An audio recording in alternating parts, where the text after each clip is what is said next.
Hello everyone, welcome back to our channel future study. ये video important होने वाली जो सेमेस्टर फर्स्ट का स्टूडेंट है बीए प्रोग्राम, जो डिसिप्लिन सब्जेक्ट आपका पॉलिटिकल साइंस है, राजनीतिक सिद्धांत का परिचय। इसमें आपको इम्पोर्टेंट क्वेश्चन विद आंसर बताने जा रहे हैं। जो ये क्लासेस हमारी 10 है, इससे पहले की जो क्लासेस आप 9 नहीं देखे हैं तो देख लीजिएगा। अगर आपने ये 10 क्लासेस देख के पेपर देने जाएंगे ना, तो इसी में जो आपके क्वेश्चन में ना 5 क्वेश्चन बनेंगे और आपको 5 क्वेश्चन ही आते हैं पेपर में, आपको 5 क्वेश्चन अटेंड करने होते हैं। तो आपने 10 वीडियो के जो देख लिया ना, आपको 10 क्वेश्चन बताए, जिसमें से आपके 5 क्वेश्चन आपके पेपर में देखने को जरूर मिलेंगे। और इससे ही होगा कि आपकी पेपर अच्छे तरीके से आप अच्छे से लिख के आ सकते हैं, अच्छे नंबर आपके पेपर में आएंगे। तो वीडियो को आपने देख रखा है इससे पहले की क्लासेस, लेकिन उसके बाद भी ना आपको क्या करना है, जो हमारी प्लेलिस्ट है उसे शुरू से एंड तक देखना है। क्लास फर्स्ट से लेकर 10 तक की सारी वीडियो दोबारा से रिपीट करके देखिए, जिससे ये होगा कि जो आपका रिवीजन हो जाएगा और आपको अच्छे से और अच्छे आंसर याद होंगे। तो जितना अच्छा आंसर याद होगा उतने अच्छे आप पेपर में एक्सप्लेन कर सकते हैं, तो जिससे अच्छे नंबर आएंगे। ठीक है, तो क्लासेस 10 में हम कौन से क्वेश्चन का आंसर बताने जा रहे हैं, देखते हैं। तो ये देख सकते हैं क्वेश्चन आपके सामने, ये वाले क्वेश्चन जो हमने आपको क्लास 9 में करा चुके हैं, आपको एक्सप्लेन कर दिया। तो इस वीडियो को देख लीजिएगा। इस वीडियो में जो आपका क्वेश्चन नंबर ये दिख रहा है, इस क्वेश्चन का आंसर बताने जाए। इसमें आपको क्वेश्चन क्या पूछा गया, कानूनी अधिकार से आप क्या समझते हैं। कानूनी अधिकार के सिद्धांत की जो विशेषताएं होती है और उसकी आलोचना का वर्णन करना है। तो ठीक है, तो इस क्वेश्चन का आंसर हम देखते हैं। तो ये देख सकते हैं जो आपका क्वेश्चन का आंसर यहाँ से स्टार्ट होने जा रहा है। सबसे पहले आपको लिखना होगा कानूनी अधिकार, कि इसके अंदर आपको क्या बताना होगा कि जो अधिकार है ये किसे कहते हैं। तो देखिए, ये वे अधिकार है जिन्हें राज्य कानूनी रूप से व्यक्तियों को प्राप्त या उपलब्ध कराता है। तो ये जो अधिकार होते हैं ना, राज्य द्वारा जो कानूनी रूप से ना व्यक्तियों को दिए जाते हैं। और जो एक राइटर है, ये देखिए इनके शब्दों में क्या कहते हैं, ये एक नागरिक को दूसरे नागरिक के विरुद्ध प्राप्त होते हैं। और ये जो एक नागरिक होता है उसके दूसरे जो नागरिक के विरुद्ध में ये अधिकार दिए जाते हैं। इन अधिकारों का पालन करने की व्यवस्था राज्य कानून द्वारा करता है। और जो अधिकारों का पालन किसके द्वारा किया जाता है, तो जो राज्य की कानून व्यवस्था है उसके द्वारा। इसका उल्लेखनीय दंडनीय अपराध माना जाता है। अगर इसके कोई विरोध में जाएगा या कोई भी गलत करेगा, अपराध करेगा, तो इसको अपराध के तौर पर दंड दिया जाएगा।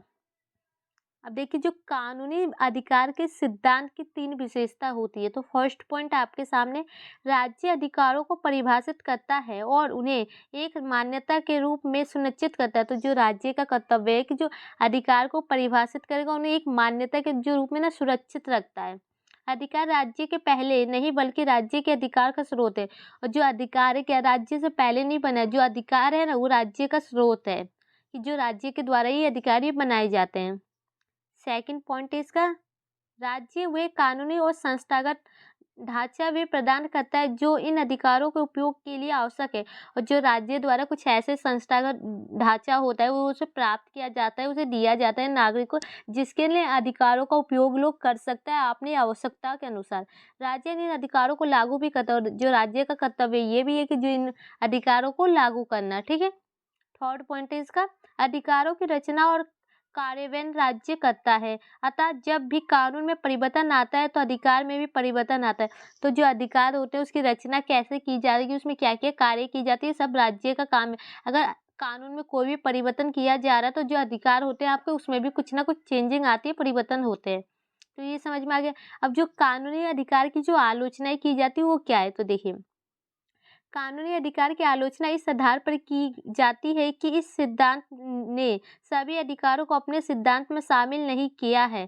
तो जो इस अधिकार को अकॉर्डिंग ये है कि जो कानूनी अधिकार का सिद्धांत है, इसके अंदर ना जो बाकी सिद्धांत है ना उसके अंदर वो शामिल नहीं है। वो मतलब ये एक अकेला सिद्धांत बनकर बैठा है कानूनी अधिकार।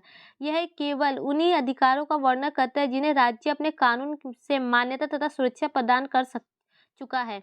तो इसमें सिर्फ उन्हीं अधिकारों की बात की जाती है जो राज्य द्वारा, जो कानून द्वारा ना उन्हें मान्यता प्राप्त और वो सुरक्षा की दृष्टि में होते हैं, उन्हीं अधिकारों को पालन किया जाता है। आपका सेकंड पॉइंट है, यह सिद्धांत इस दृष्टिकोण से भी अधूरा है कि इसमें यह बात स्पष्ट नहीं है कि जिन अधिकारों को सुरक्षित किया जा रहा है वह वास्तव में उचित है। तो इसमें कुछ ये भी बताया गया सिद्धांत के जो विरोध में, जो ये अधिकार है ना, देखो अधूरा, इस बात की अधूरी जानकारी है कि जो अधिकार इनको सुरक्षित रूप में दिया जा रहा है वो क्या एक सुरक्षित है। अधिकारों वे वास्तव में उचित है या नहीं है, मतलब आपके लिए सही है या गलत है, ये सब नहीं पता, या न्याय संगत है कि आपके लिए सही है, अतः उन्हें समुच्चय मान्यता की आवश्यकता है। यह सिद्धांत मानकर चलता है कि राज्य ने जिस मान्यता दे दी केवल वही उचित है। और इस सिद्धांत के अनुसार ये भी बताया जा रहा है कि राज्य द्वारा जिस भी सिद्धांत को जब मान्यता प्राप्त हो गई ना, वही उचित बताया जाता है, और जिसे मान्यता प्राप्त नहीं हुआ वो गलत है और उसके विरुद्ध में है। जो आपका थर्ड पॉइंट है, इस सिद्धांत की आलोचना करते हुए लॉस्की ने लिखा, लोगों अधिकारों का प्रयोग केवल राज्य के सदस्य के रूप में ही नहीं करते बल्कि समाज के सदस्य के रूप में भी करते, अतः अधिकारों को राज्य तक ही सीमित नहीं किया जा सकता है। तो इसमें ये लॉस्की जो एक राइटर है, इनकी आलोचना कर रहे हैं और ये बता रहे हैं कि जो अधिकार है ना, देखो राज्य तक सीमित नहीं होना चाहिए, उसे पूरे समाज में फैलाना चाहिए, क्योंकि जो अधिकार होता है मनुष्य हर सदस्य उसका प्रयोग करता है, और जो अधिकार अगर राज्य तक ही सीमित रहेगा ना, तो इसके सभी व्यक्ति जो कहते हैं ना प्रयोग नहीं कर सकता है, तो इसे पूरे समाज के सदस्यों के रूप में फैलाना चाहिए इस अधिकार को। जो इसकी 4 पॉइंट है, राज्य अधिकारों का निर्माण नहीं करता, राज्य केवल उन्हीं मान्यता और संरक्षण प्रदान करता है, अर्थात अधिकारों का अस्तित्व रहता ही है, चाहे राज्य उन्हें मान्यता दे हुए ना दे। तो इनके अनुसार ये बताया जा रहा है कि जो अधिकार का जो निर्माण है राज्य द्वारा नहीं किया जाता, किसके द्वारा किया जाता है, कानून द्वारा। तो राज्य केवल यही मान्यता और संरक्षण प्रदान करता है, ठीक है, उसको मान्यता वो देता है कि हाँ ये सही है, लेकिन जो इसका अस्तित्व है ना, जो अधिकारों का ये है ना कि जो चाहे राज्य उन्हें मान्यता दे या ना दे, वो सभी व्यक्तियों के लिए होनी चाहिए।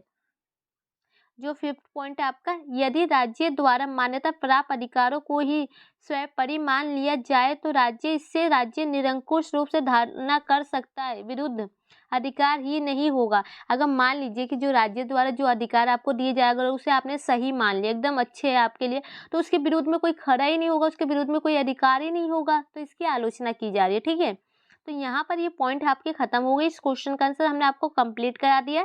एंड ये क्लास हमारी 10 है, इसकी बाकी की जो वीडियो है ना, इसकी जो हम आपको पीडीएफ अपने टेलीग्राम ग्रुप में हमने सेंड कर दी है, तो आप उस पीडीएफ को अच्छे से देख लीजिएगा और पढ़ लीजिएगा। अगर आपने उस पीडीएफ को पढ़ लिया ना, तो उसी में से आपके क्वेश्चन बन जाएंगे पेपर में। और बाकी सब हमारी वीडियो जरूर देखिएगा, जिससे आपको अच्छे से समझ में आएगा। उसका लिंक हम आपको डिस्क्रिप्शन बॉक्स में दे देंगे, तो वीडियो को शेयर कीजिए। Thank you.